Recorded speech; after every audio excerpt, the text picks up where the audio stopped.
This is 2OF Entertainment.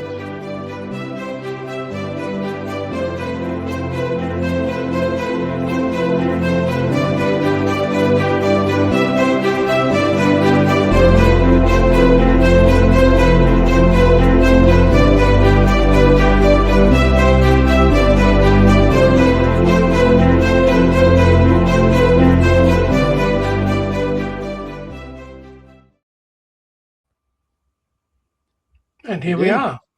Good day to you. Another edition.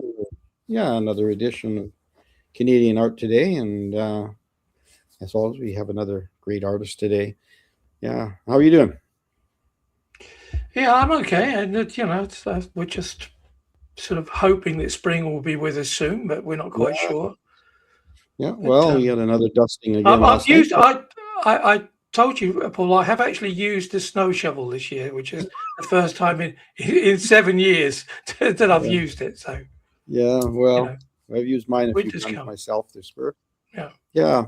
Anyway, we're gonna talk with Diane LaRouche Ellard, who's a landscape painter. I mean, we've had them before, and everybody has like their own way of doing things, and I love Diane's work and her response to the landscape. It feels like she just literally is immersed in the landscape. She walks it a little bit and takes photos and the reference material to build what she does. She works in encaustic as well as different painting styles and different things that she's doing. She's got a young, energetic career ahead, like she's planning things ahead, and we're gonna talk about maybe some of those kind of things that artists how to plan some stuff ahead. Move your career ahead. Move. How do you get from place A to B? Do you plan residencies and workshops and things? And so her work is very inspiring, and I think we need to sit back and just relax, get a coffee, and listen to her talk about her processes and see some of the beautiful images that we're going to show them about how she responds to the landscape. And let's bring Diane in. Okay, let's bring her in. So say hello to Diana. Good morning. Hi. Good morning. Yeah, well, David's going to disappear like a butterfly, he said, and then we'll continue. Yeah, well, I'll let you guys get on. Have a great show, and speak to you at the end. Have a good show. Bye-bye. Thanks, David. Thanks. Yeah, good morning. Yeah. Good morning. Yeah, well, we had a little dusting of snow again today, and a little the weather thing, right? And we'll, as artists, I guess we all kind of respond to weather situations. I mean, whether you're a plein air painter or you look out the window and are immersed in what's happening the day of the weather, whatever the weather. Do I go out or do I stay in, or am I a studio? Are you a studio person mostly? I'm mostly a studio person. I mean, I like it outdoors, but I like to consider myself indoorsy. Yeah. I go for walks, and I what used to really fuel my desire to do landscape was the drive between. I lived in Bigger, Saskatchewan for better than 30 years. And of course, you're driving back and forth because Saskatoon is where I grew up. So you have to come in for appointments or to see your family or whatever. But that drive back and forth in all kinds of weather, except when it was extreme, it really does kind of, you're not aware of taking those mental notes, but absolutely, yeah, immersed in that way. And then I'm a studio person for sure, because I really like to play around with what I have and not necessarily just respond to what's there, which feels more like what you would do as a sketch or plein air. And I've done that as well. But then when I bring it back, whether it's a photograph or sketch, whatever, it undergoes quite a transformation in the studio. Maybe several transformations, maybe several layers, maybe. Right? Yeah. So definitely a studio artist for sure. And I mean, when I can work, I've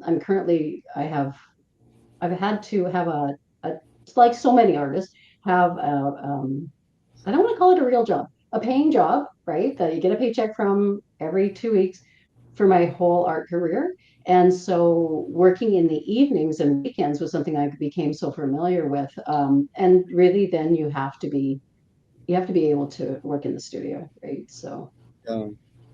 Well, I think being an artist, you really have to be aware of your time. Um, you can have so many coffees a day, but sometimes is there a traditional coffee break? Probably not. It's just like unless you build that into your routine, but usually you have one while you're looking at your work and while you're going through your papers and your sketches, or you're sketching while you have a coffee on the side, or it's nice to take a bit of a break from stuff. And so the break would be that walk in the woods or the walk in the grasses. But so that trip you used to do, between your job and where you lived on that, it got you out every day. You see the weather changing around you every day. I mean, that's a nasty piece of highway sometimes. But do you think that, um, more so than just looking from a photo, does that immerse itself under that layer in your paint somehow? Do you feel that Uh, you're trying to I feel to agree. get that feel? Yeah. Yeah. Yeah, I never Uh, did the drive daily because I lived and worked in Bigger, but I did it often enough. But and I didn't start out as a landscape artist. I had no desire. I found it extremely intimidating. I loved landscape art, but it wasn't what I did. I did when I first started after getting my degree. I was working with like Renaissance imagery, lots of figurative stuff, and so when I moved into the landscape, it was so intimidating. But when I tried my hand at it, by then I had been doing that drive and walking around and driving around and looking at stuff around Bigger. I started doing landscape. And then what really infused that, so I didn't, I mean, yes, I work from an image, and I always like to have an image in front of me, whether I'm actually working from it or not, but it just kind of triggers things. But I started going out to a fellow artist's farm. So Cindy Hoppy, she's a fiber artist. You probably know of her, Paul. Her work is amazing, but we go for walks and we both take at that time, we both had digital cameras. Now it's all with the phone. We'd take pictures, and it's funny what different things we would, on that same walk, we'd focus on different things, right? And, she has a certain way that she needed her photographs for reference, and I did as well. So it was really interesting, but it was that actually immersing myself physically in the landscape and walking around, and because I don't know the countryside, I don't know the farmers, I don't know, you get a little bit nervous doing it on your own. So going with a friend was fantastic and really started that ticking over of understanding the landscape here, like not with my eyes, here and in my head. And like you said, you feel it, right? Whether I work relatively non-objectively, it looks like some of my work looks like it's more abstract than landscape, and some of it looks more landscape than abstract, right? But all of it, in my mind, is an abstraction from landscape, and I it's mean, taking that sense of the land and the sky, particularly for me, and the horizon, and then expressing that, right? yeah. So I'm visually, gonna I get I'm gonna guess. get I'm gonna get David to start our first image up here, and we'll then we can. There we go. Now this is a cropped image. I mean, it looks lovely seen as a long horizontal. I love the feeling it's.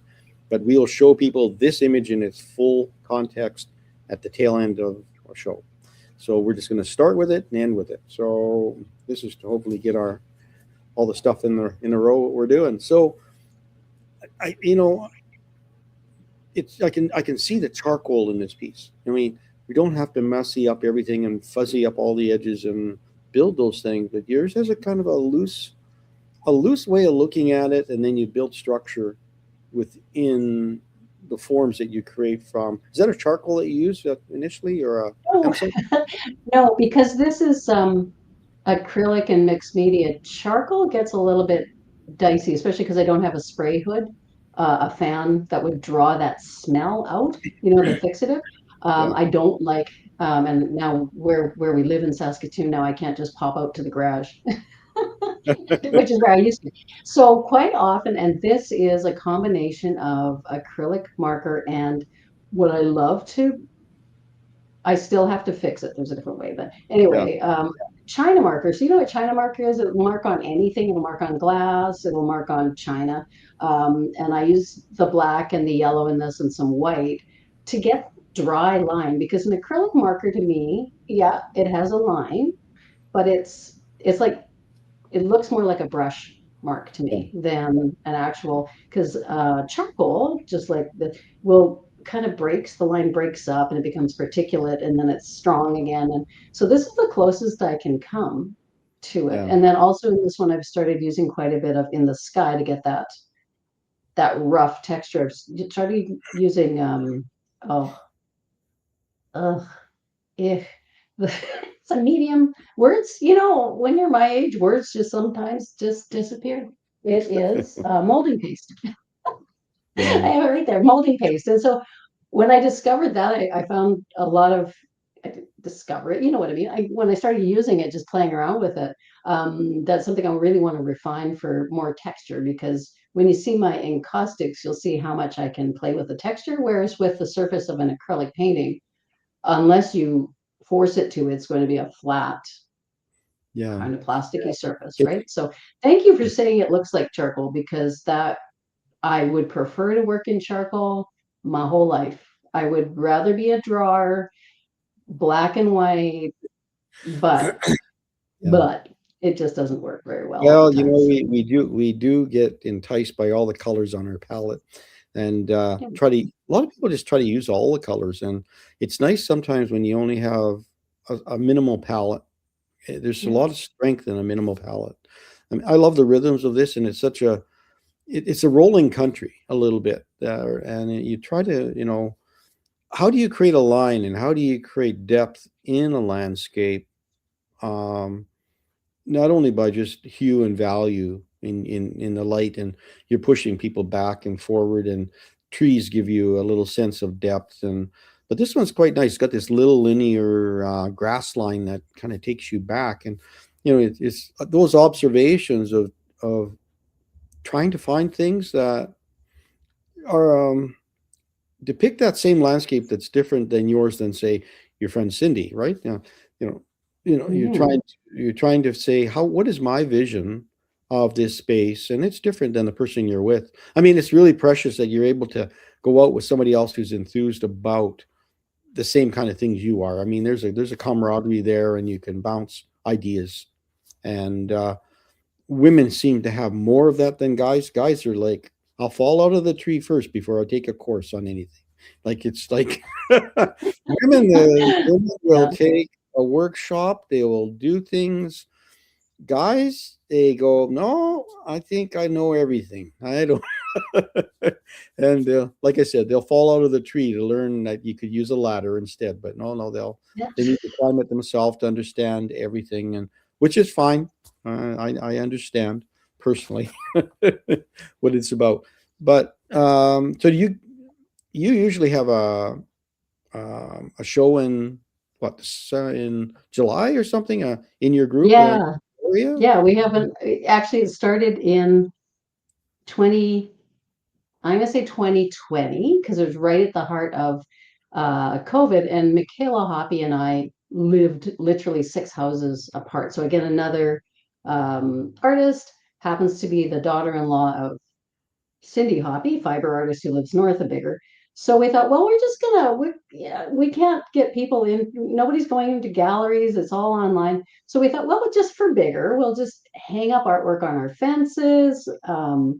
I put some easels out. It was an extremely windy day. The easels didn't last, but we we so that was the first one. And then after that, in 2021, finally, you could get outdoors and meet with people. And so we decided we would expand it, and there was so much interest. We actually, that first year, I think we had 5 venues.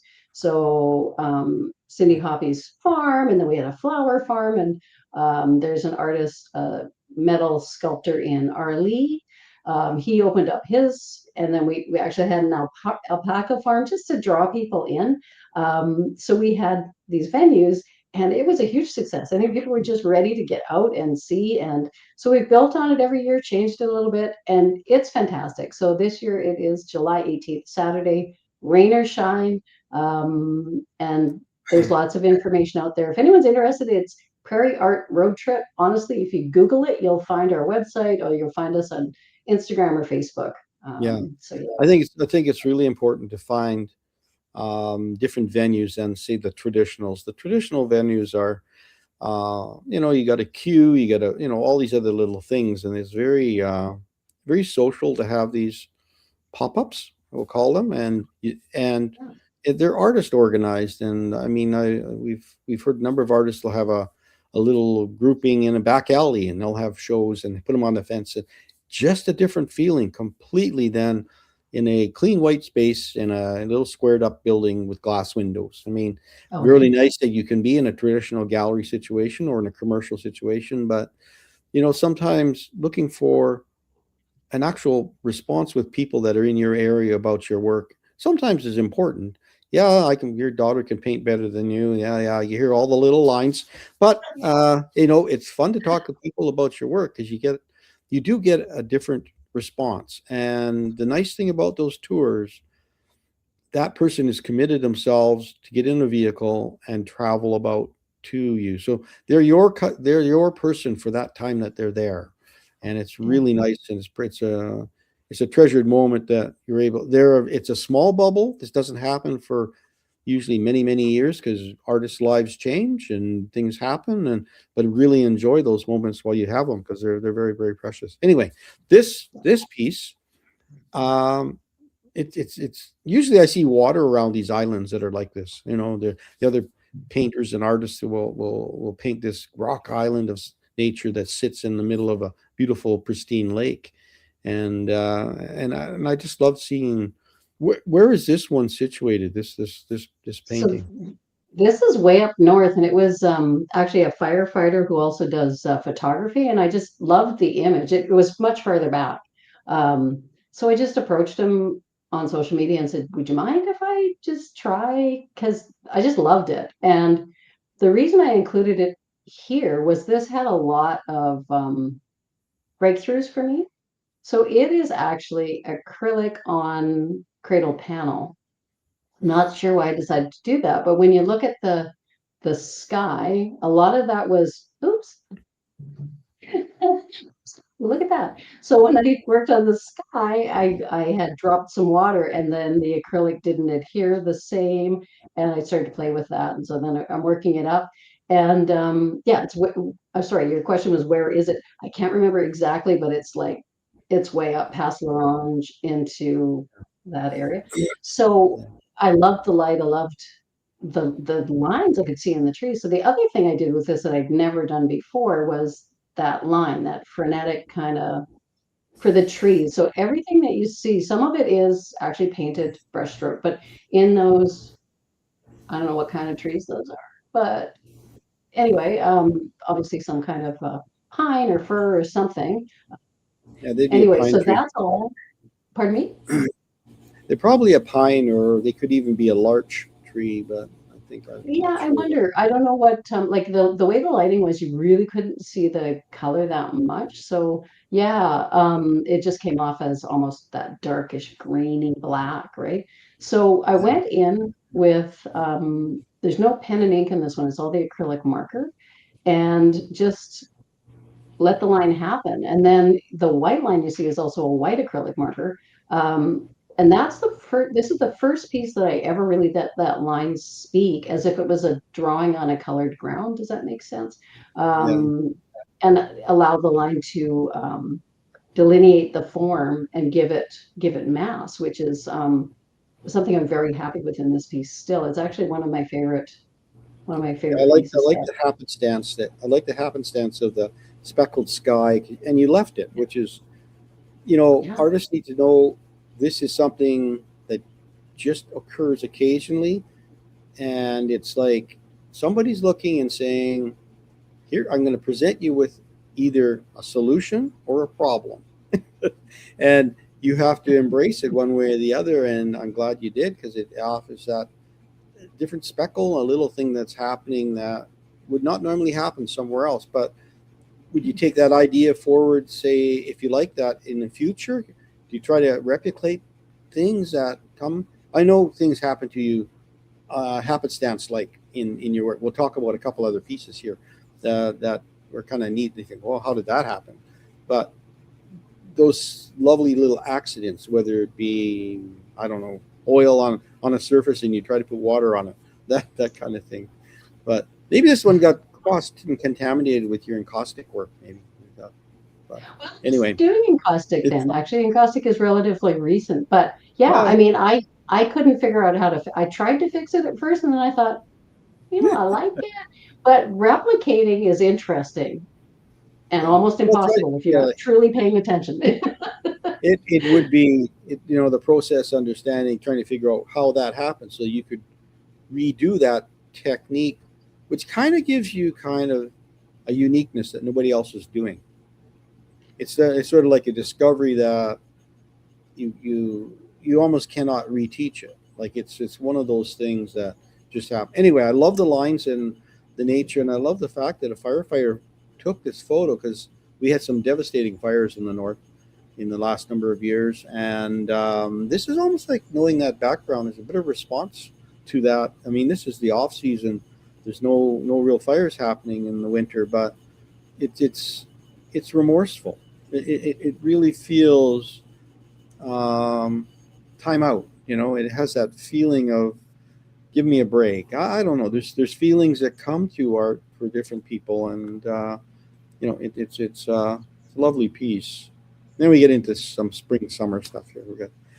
Yeah, these are lovely little, and I'll call them little vignettes of our prairie.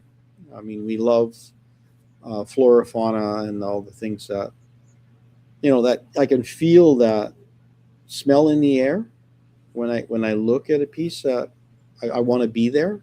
And in August you could smell the sage in the grass, and there's some really special moments. Do those smell senses affect what you're doing as well, and in building things a bit?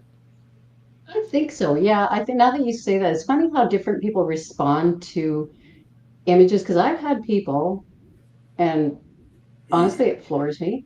So I do direct sales through art markets, that sort of thing, and I love that interpersonal connection with people who are buying the work. But the one comment that I get, not so much like, yeah, smell, but sometimes they'll say, wow, that's my grandpa's back 40, or exactly, and they know it's not, but it is to them, right? And I've had people say, I just want to walk there. I just want to walk there. And that, to me, that's the greatest compliment I could get. That's the magic zone. It's sort of like picking that, the right kind of day to take photography, and those magic hours of light and shadow, to find an image that can be something for everybody, anytime, anywhere, and you trigger a remembrance, which is a 50% sale. Like that's really, if you can get them to put their name almost on it, I've been there, that's mine, I want it, I want to take it. You're 50% of the way there. The rest is pretty much let them talk about it, and the painting will walk away. I don't want to say walk away. That can happen too. But hopefully, but it's and when you show outdoors and in a community that is surrounded by this kind of nature, people have to drive to where you're going for your show, so they experience what this is before they get to you. Then they see the painting.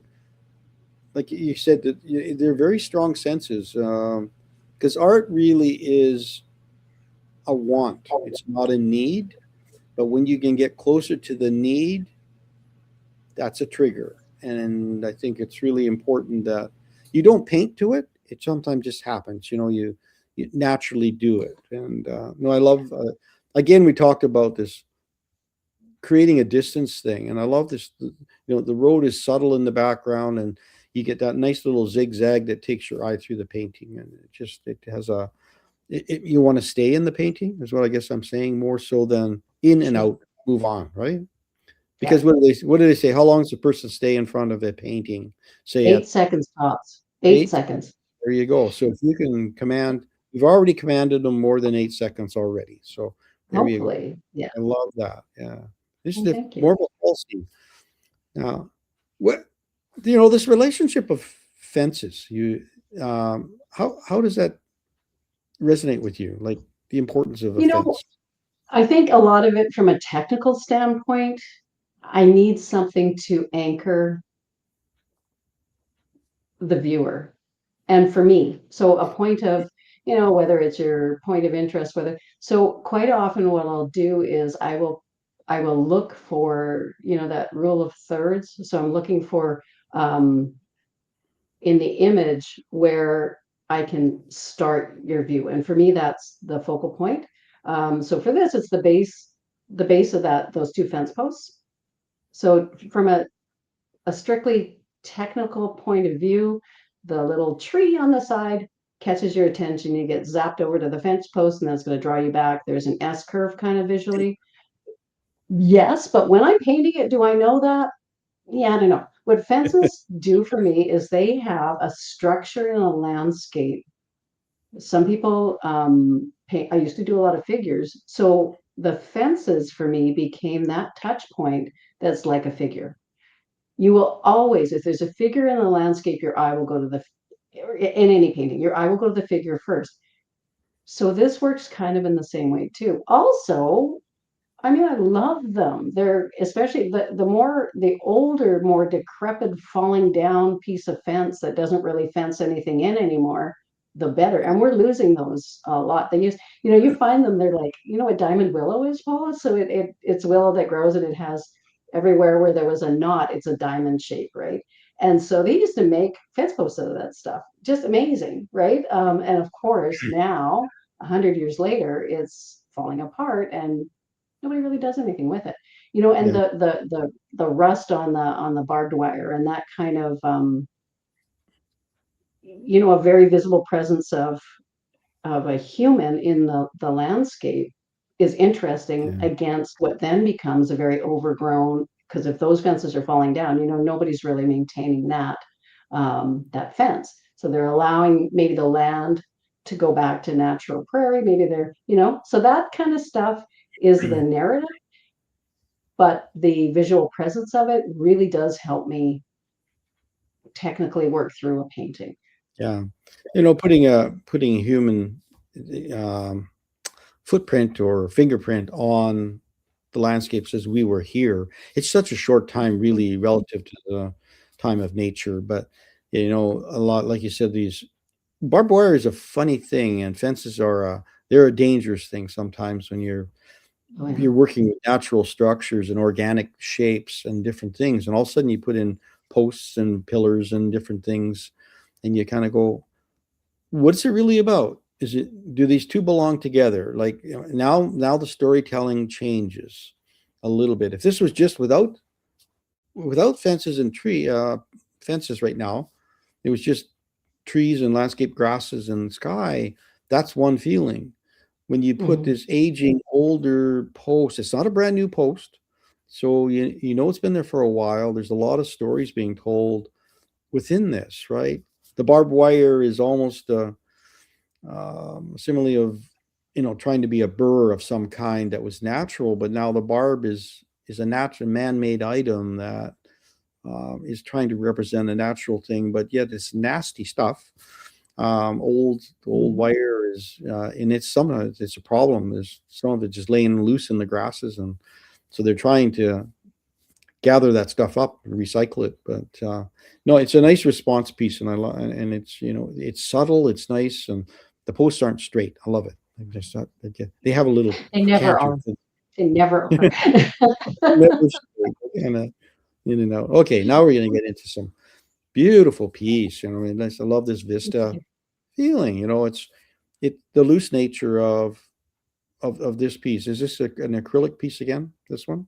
No, actually, this is oil. I can't remember if I started with acrylic and then just kind of got mad at it and went into it with it maybe I'm have glad. started I'm oil. glad you But you said know that. what I mean? Like the problem with oil paint is that unless you can't just gesso over it, right? Your only option is start again or go in with some white or something. And I think that's what I did. I think I was quite happy with the ground, the canola and when I went into it. And I did paint over. I'm gonna assume it was acrylic. So I went over and I did some oil and I didn't like that. So I went back in with the white. And as I'm going in with the white and I'm kind of angry, you can see the white is blending with some gray in there. And there's a little bit of pink from the sky that was there before showing through. And this actually, the marks could have been charcoal. There probably were some, but I also had, I don't think it was an oil stick. I think maybe it was an oil marker because again, I like to hold on to a tool like Conte crayon or charcoal or an acrylic marker rather than paint sometimes with the line because truly I'm a drafts person. I love drawing. So I like to draw into my work. But this one just kind of came together and I was like, Yeah, oh, one of those that blindsides you, and you stand back and you go, okay, I think it's done. well, you see these things when you drive, and you say, oh, I want to be in the studio right now. I need to paint what I just saw, and you can see with this type of day, the light pops in and out, where you can see the shadows moving, the light move across the landscape, and it'll backlight something, and the canola just pops, and you say, I can't even paint that chromium yellow. It's so, but you got to figure out how can you capture that much light in your pigment, and it's usually the removal of light to make the light look brighter and the things. And so I love the feeling of the depth where you have shadows in the foreground and that skip of light, and it's nice in your good decision making. I mean, you work with it until you either break it or you fix it, right? And I think that's I think all artists kind of go through that and say some you just turn it against the wall, and maybe in a week you turn it back and you give it another look and another chance. I guess I'll look at it that way. Mm-hmm. I'll go on here. So this is an encaustic piece, correct? Yeah. So I started in caustic again 2020. I took a one-on-one mentorship with Bobby Claxon Walker. And I was in love with encaustic the minute I saw it, somebody else's work, and then I found artists that did amazing things, like Jasper Johns did amazing things with encaustic way back in the day. And anyway, so I thought, well, I need to learn how to do this. So this was one of the earlier pieces I did, and it has, you can see there's collaged paper in it. There's a sewing pattern underneath if you look carefully enough, and then that line again. So that's actually, encaustic is interesting. You can put whatever you want under it except for acrylic paint as long as it's dry. So there's watercolor media under there, or there's water media, and then there's collage, and again, same thing. But on the surface, so I do like to go back and change things. So on the surface, what can you do? What's going to stick to this waxy surface? Of course, it's beeswax, right? And it gets hard from the resin that's mixed into the beeswax. And so you can't, first of all, you can't put any water media on top of it. You could put oil paint on top of it. But I thought, okay. And I had seen where some artists are using India ink and just like a dip pen, or just, the ink comes sometimes in it's got a little drop. So on this one, I literally used the dropper of the ink and just went in, because before I did that, it was pretty dull. It was very bland, and I thought it needs something. It needs some splashes of ink. So that's what happened.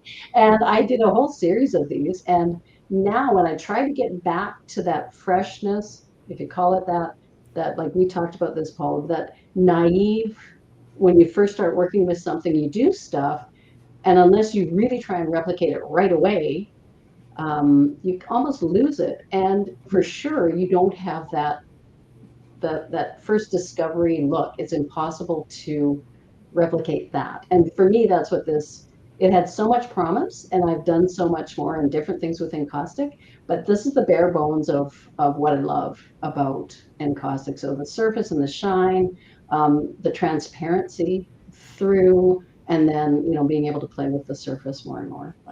So are you using an oil stick for not moving? This one. Not this Not time. on this one. I do now. A little bit. What I get frustrated with oil stick or oil media on encaustic is just the wait time, because it's a very process heavy thing to do is encaustic. So the oil stick, and I know lots of artists work with it, and heat heat the oil stick into it or make their own paints or whatever. Because I'm limited in my studio space, I don't like to play with the oil much under heat. Because of the volatile mineral spirits that then get released. If I had a different studio, I probably would do more. But yeah, I've learned different things that will make line, and I'm just experimenting right now with, instead of doing my collage entirely underneath the encaustic, now collaging on top, and I can make the line on that. Yeah. Dip whatever paper it is in the encaustic medium, make it transparent, and then so I'm applying line in a completely different way. We'll see. We'll see how those work out. That's my experiment right now. So the response with using text and type from torn paper and different things. I mean, you can see it along the horizon line. It gives you a different feeling and texture. It's got this nice gray value, and it's a flatter thing more so than it's sealed up with the wax. I mean, you can see it's been absorbed and immersed in it, and you trap color against it and move it in and out. So they become almost collage-like in what you're building. Where did that come from? The need to add text to your work. You know, I mean, I am an avid reader, so I mean, I love the word. My first choice of study would have been linguistics way back in the day, but that didn't work out. So I think that there's a draw to the written word. Beyond that, quite often it's a choice. I have a big tub full of different papers I've pulled out. So sometimes it's Japanese papers that I've actually purchased little pieces of, or old books, stuff that I've written on, or, yeah, the colors of the paper. So this was, I can't even remember if when I went over with watercolor, if it tinted that paper a dark blue or was it a dark blue? I can't even remember. So quite often it's the value of the paper and then the line that and texture that's created by the text itself. Occasionally now I'll go back and I'll try and, as I'm laying out the collage, if I have to choose between one piece and another that has something interesting in terms of a word or a series of word, or I have an old Canadian encyclopedia. And so it's got little images and words. So, occasionally I'll get, I'm doing a landscape and it's got rabbit. Yeah. Picture of a rabbit. So stuff like that, right? But I'm not as aware of the words during the process. And then it's almost like these Easter eggs pop up for me and for the viewers, right? So yeah, it's Well, almost like, again, it's like an oops, almost. Oh, I'm sure yeah. there's something right, going on there. I'm hoping there's something going on there. Yeah, this is a very earthy looking piece. You really, Yeah. there's a lot of. It's really about texture. The feeling, and you're immersed in. Yeah, yes, you have structure, and there's this bush trees type shape that's there in the landscape, but it's just sort of. It's very earthy. I mean, these umbers and ochres that are there, and and even that washy sky. It almost feels like this watercolor It nature. is. I think it's really nice that artists try different mediums, like try different things, because say you're a traditional acrylic painter and you say I don't vary from that. And he says, well, do you do watercolors? So it's like, are there two different, or do you do charcoal pencil drawings, or do you do things like how, rather than just the one form? I think it limits you. Like if once you learn how a watercolor can blend and wash, and say, maybe I could try that with washes of oil or washes of acrylic, that might enhance my work in a different way, rather than getting so maybe opaque looking, or something that a little bit more transparent, loose edge lines, soft edges instead of crisp edges, or opposite to that. So it's nice to have experiment days. I know they're precious, to try and find, this is my experiment day. They're hard to block out in your time, and sometimes it's, I don't know if everybody used to scribble on the side of their history book when they were in school. That was my timeout time. Like I just sit there, not that it was going anywhere very fast, but obviously something wasn't holding my attention. But I think it's important. Do you do a sketchbook? Do you have a sketchbook that you work in? I don't have a sketchbook practice. I will work things out before I'm doing a composition. And Hmm. unfortunately, or maybe fortunately, you see the history of what should maybe have been a series of sketches in my work. So I'll start, I start with a composition in mind, an image, whatever. And then quite often what happens is I end up changing it and on the go. So that is one goal of mine is to, take a day a week, or like you said, maybe every morning, and just spend some time playing, capturing things, whether it's in a sketchbook or not, just to Yeah. get your head in the right place, and then find those happy accidents that, then you can incorporate, right? So, yeah. So you work from photographs. You say that you do that. Do you work from them digitally? Like, do you work Yes. off your phone, or do you print them off at all? Or I never print them off. I used to, and then I would hold them, right? But now I have the monitor I've got in front of me right now is yeah, huge. Yeah. So I get light through the image. For encaustics, I don't really, my worst pieces start from a photograph. It's a long story. But my best pieces start from like that memory of a landscape and yeah. just what do I want, and just playing with that collage and laying things out and going, oh yeah, no, this is, yeah. So I, I do some of both, but when I'm painting, I like to have something in front of me. So I have it. They're usually my photographs. Sometimes now Cindy Hoppy and I are working collaboratively on several shows together.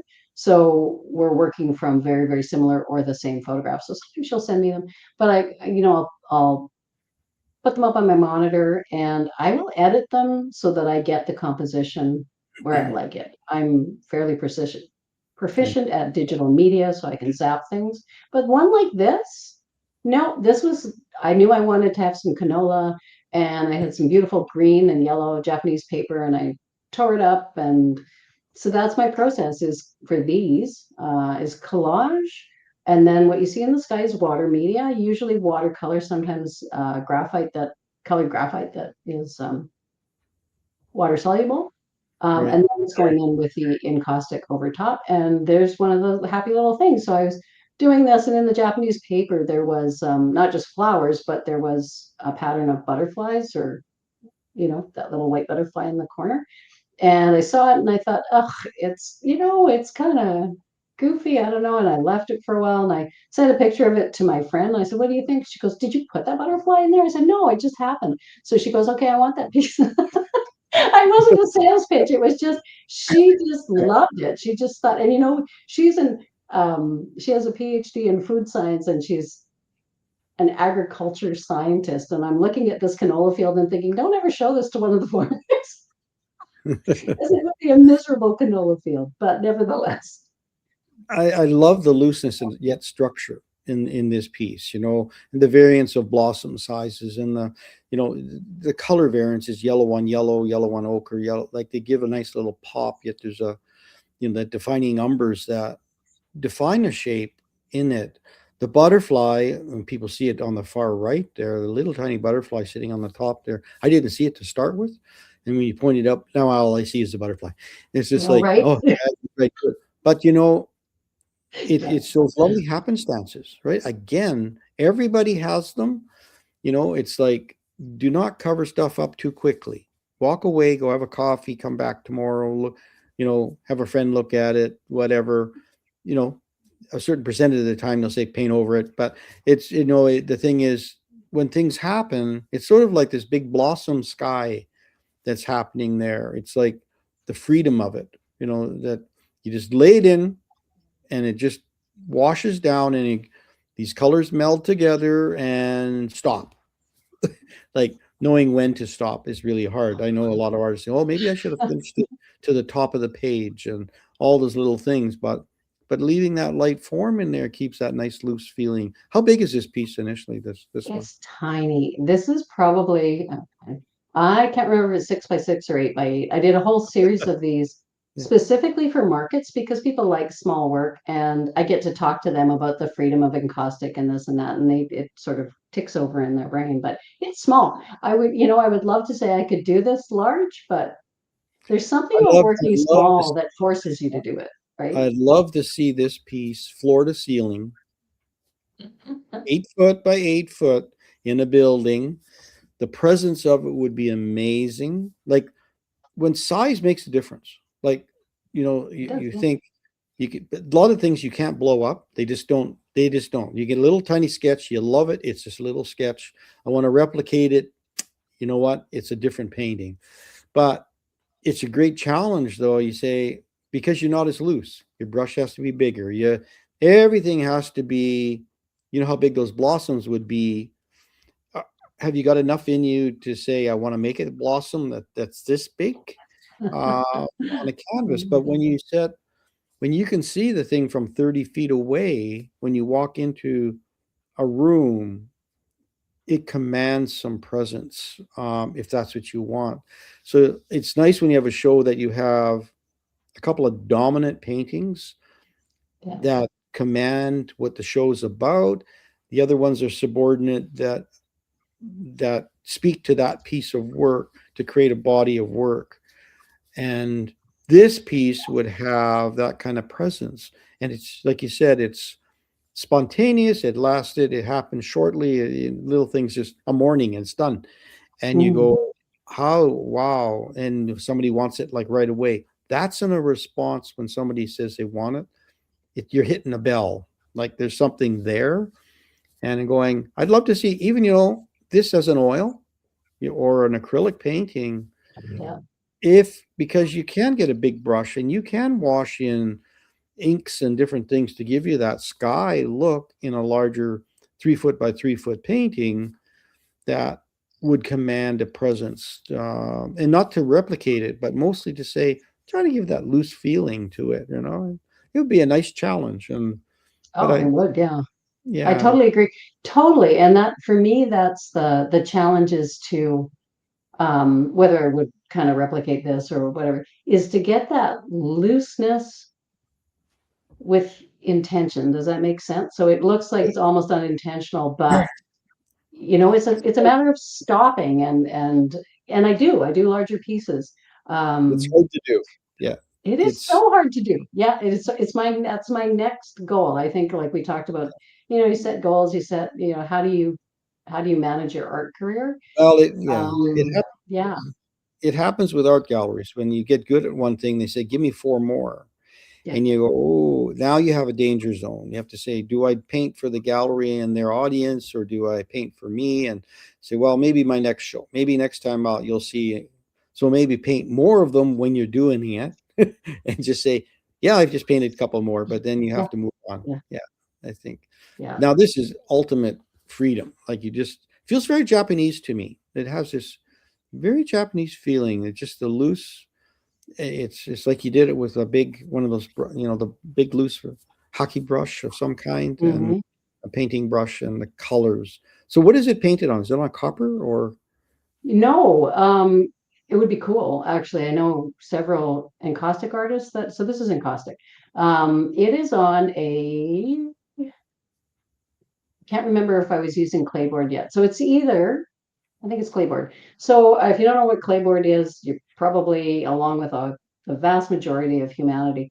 So what it is it's a hard surface, and then the company who creates these uses a combination of, it's kind of a PVA or PVC glue, and kaolin clay, and it's layered and layered and sanded, and it gives so encaustic needs a porous surface, or else the wax will not adhere, just like paper.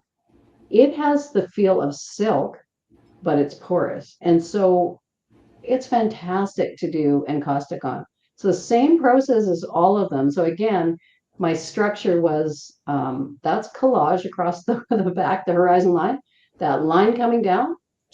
So I've set up just a cross composition. And then watercolor, I actually believe that is, because it's so granular, I think actually it's graphite. And then let all of that dry, put a coat of clear encaustic on top, and then the reason it looks Japanese, and I agree, it does look like a character, right? Like a Japanese letter, and it was done again because this is small again. This is probably a 5x5 piece. This is the equivalent of my sketches, right? Because the dropper then lets out so much of the India ink, and I just let that dry. And then there's some copper. It's not real copper. It's metal leaf in the composition. So you can see at the bottom and top, and around the edge, it's actually pan pastel with mica in it, so that it has a copper shine. Right. So I finished the edge like that. So, but again, it's like this big. This one, if I could paint this huge and this loosely, and that would be bigger brush. Take a bigger brush, cup of coffee, hold your breath. I was going to say a big glass of wine. Yeah. Well, I've seen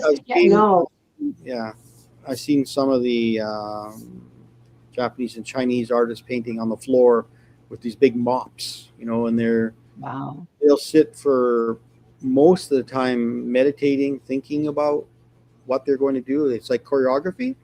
They walk through it, and one guy had a piece of paper the size of the floor in this warehouse, and he was well known for his writing with these huge mop type brushes. But he sat on the floor meditating for quite a while, and then he just gets up and goes. So he knew his choreography, what he was going to do, and it was just. But it feels like this very, it's planned, but it looks like it's spontaneous. Yeah. There's a lot more. They're florals. Some of their florals that more structured. These pieces are more structured, more linear, drawn and filled, but they did have the nice vibrance and feeling of this floral garden. It's kind of. Yeah, I used to do a lot more florals than I do now, and what I particularly liked was again going to people's gardens that it was just crazy, right? For me, a garden isn't inspiring if it's in rows, like neat little rows. I want to see where the weeds are growing, the dill is coming between the poppies, and then there's whatever. So yeah, that's how this went. It's funny. This one started. I was sitting at something, and I had my sketchbook, and I had my iPad, and I had the photograph, and I was. And then I went in with some watercolor, and it was there. I worked exactly from the watercolor sketch and blew it up. I think this is a 3624 canvas. One of your bigger pieces, yeah. I work up to 40 by 40. It's just I work in a huge variety of sizes. Right? Yeah, I was just going from the 6x6 piece up to this one. So in caustics, because of the nature of the process, for me, for the longest time, because I didn't have a great way to, if you can imagine, you have to work on them flat, and then you have to fuse each layer. So to reach over a large piece, even just to fuse it. So now I have an easel that I can turn. So I can work. So I'm starting to work a little bit bigger. So that my encaustics, I never used to work small at all. And when I started doing encaustic, I worked small. So this one is quite large. I can't remember, 48 by 40, something like that. More vertical, a little bit vertical.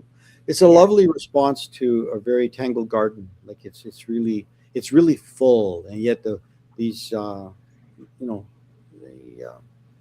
yellow flowers are just. They're just popping out.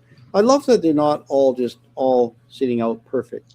They're curled and things are going on. And, the sunflower it's a dangerous flower to paint. It's so dramatic and it's yellow with brown centers, and they've been so well done by so many other artists. And, Mr. Van Gogh by himself is well known for the iconic flower in itself. But I think I love it. I mean, you looked at McDonald's Tangled Garden, a group of 7, and his response to these flowers as well. And you kind of go, where was your inspiration other than just walking through the garden and you love that? Is it a response to other things other than just the garden?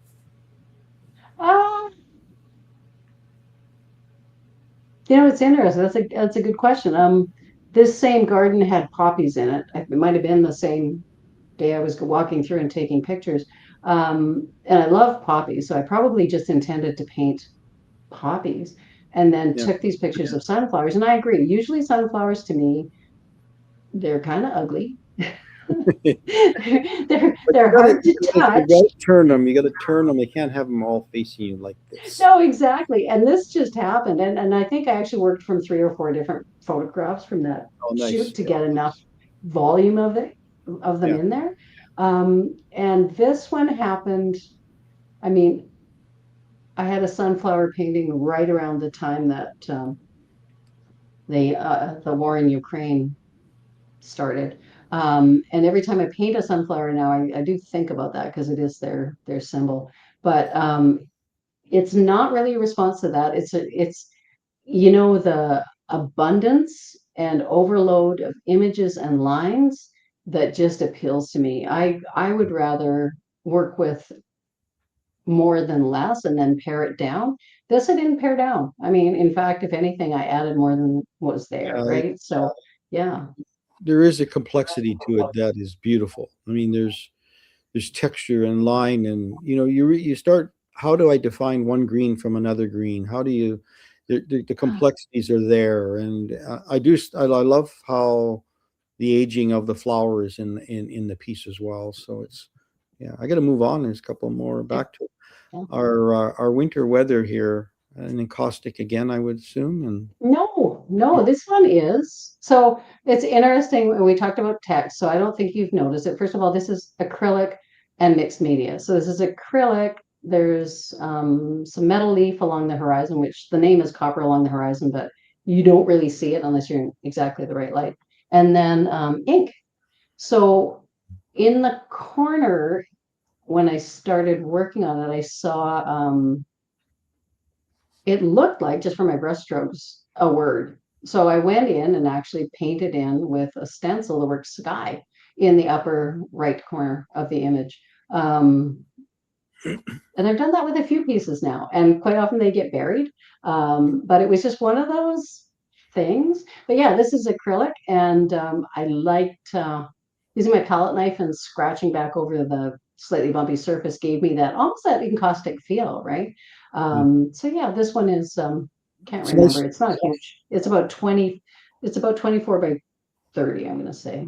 Yeah.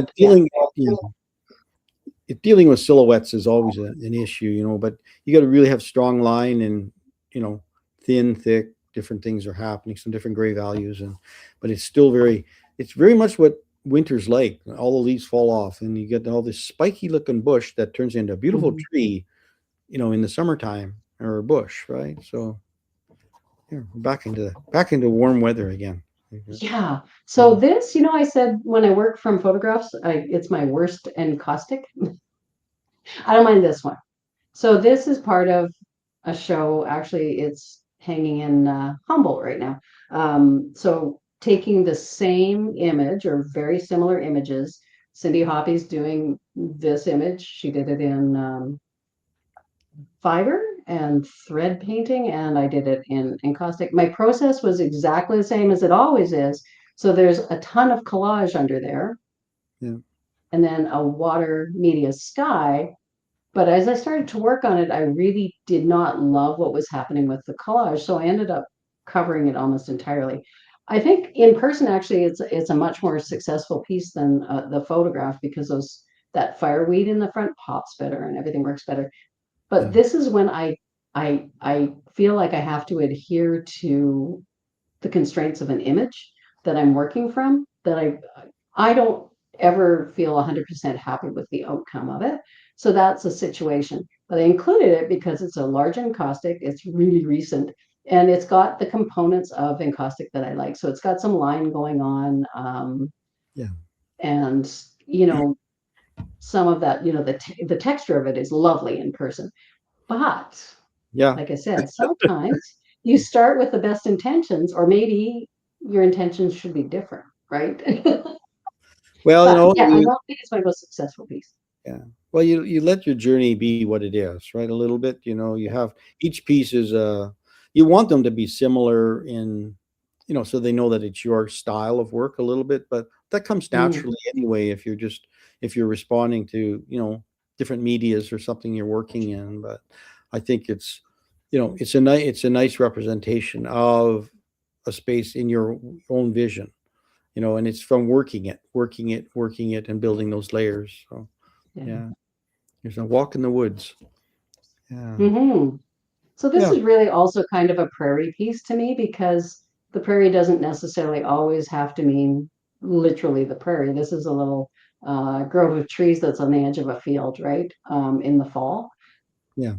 Yeah, it just and this one is acrylic. There's some line in there from different things. A lot of again, that acrylic marker, which works. You have to be careful, but it works quite well for certain kinds of line. Yeah. Fully acrylic piece painted entirely over another painting too. Don't we do that occasionally? Yeah, don't we do that occasionally? But, oh yeah. and here's that painting that we said we would enlarge for people. Mm-hmm. I think it's a beautiful piece. I think it's one of those things that I cropped it to be horizontal, because I'm always about, at a certain point you have to decide, what is the painting about? Is it about the sky, or is it about the foreground? Is it about, if you can nail it down to one or two words, what am I trying to say in this painting? This one's really, and it changed when I made it a horizontal, because it became about the ground, where this one becomes about, the sky is dominant. It becomes really a sky piece by the way there's a foreground. And I've seen these paintings where there's this little sliver of ground but this huge sky.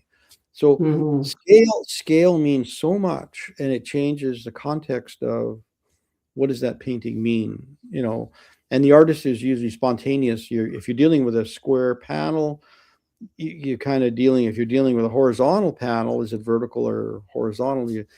You have to decide pretty quickly, if it's a horizon line, where is that going to sit on this page? Do you divide it down the middle in half, or do you decide where the thirds are, or eighths, or again, what is the painting about? So we talked about it earlier a bit, but is this really about the sky, this piece, this painting? I wanted it to be about the sky, and then you do the sky and you're working, and again, I had the horizon line where I wanted it, and I thought, well, I'm not going to do a lot with the ground, and then I did, and all of a sudden that the trees that they're not quite central, but not the ones off on the right, became quite important. And I thought, and I had a lot more going on in the ground, and so I still simplified it, and I emphasized there's sort of a darkness to the ground leading up to the patch of trees, which I'm hoping is a departure point then to work you back up into the sky, because it was supposed to be all about the sky, right? Yeah. And then as I was working and started working on the ground, it became apparent that the ground was going to be doing something in there. So I had to stop. And in fact, I think, did I get rid of some lines that were just kind of taking the eye too much, just in the ground. And I did want it to come up. The other thing I did was, for a while, the sky had, and it's just the way the sky was that day, it was pure white between those walls of cloud. I don't know if they were weather fronts or whatever, just a pure white, almost like a pillar going up. And I went back in and I added some subtle grays and blues in the middle of the painting, just to stop your eye, because when I had it like that, it was all about that. It was just that. That's all you. So at least it kind of bounces your eye there. Then look around and find some other stuff. And so a person has to be really cautious when you stand back, especially after a couple of days, and go, oh, okay, now I can't just look at the pieces. That's the artist thing. I like this little corner of what we do, right? We do that, and we're like, oh, I love that. And we become very precious about it. And you don't want to change that little bit. That's a trap that I've learned that you have to get over, right? So to me, the piece has to work cohesively. I think I've made it work cohesively, but I agree. To me, a piece has to be about the sky or the ground, especially if the sky is so strong. And I've done paintings where it is just a little sliver of ground, and I love that. I love that in other artists' work, so yeah. No, it's a nice loose style, yet it has structure, and that's the variance. Like you got to figure out. Clouds are soft; they have that soft edge about them, and all those things, right? And Mine aren't. Look. well, you've given it some edges and some, it forces you as an artist to make decisions. Like, where do I draw my line?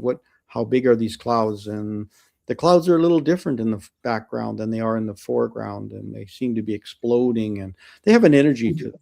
And I like that. I think, boy, we're out of time right now. But we're going to bring David back in here. I really appreciate you taking some time with us today and talking about your work. I mean, it's been exciting. Time goes by fast, and there's David. There we go. Yeah, I mean, all the beautiful things, and my mind just is stuck with a post with the barbed wire. Yeah, there he is, tied to the wire. Tied to the wire. It's awful, isn't it? It's awful because you see so many things, and then a beautiful colors and everything, and then I just think, I'm standing in front of that post with a barbed wire, and I'm thinking to myself, how am I going to climb over it? Well, that actually is a gate. Post. Even worse, because I was going to climb over the gate. Yeah, you don't climb over.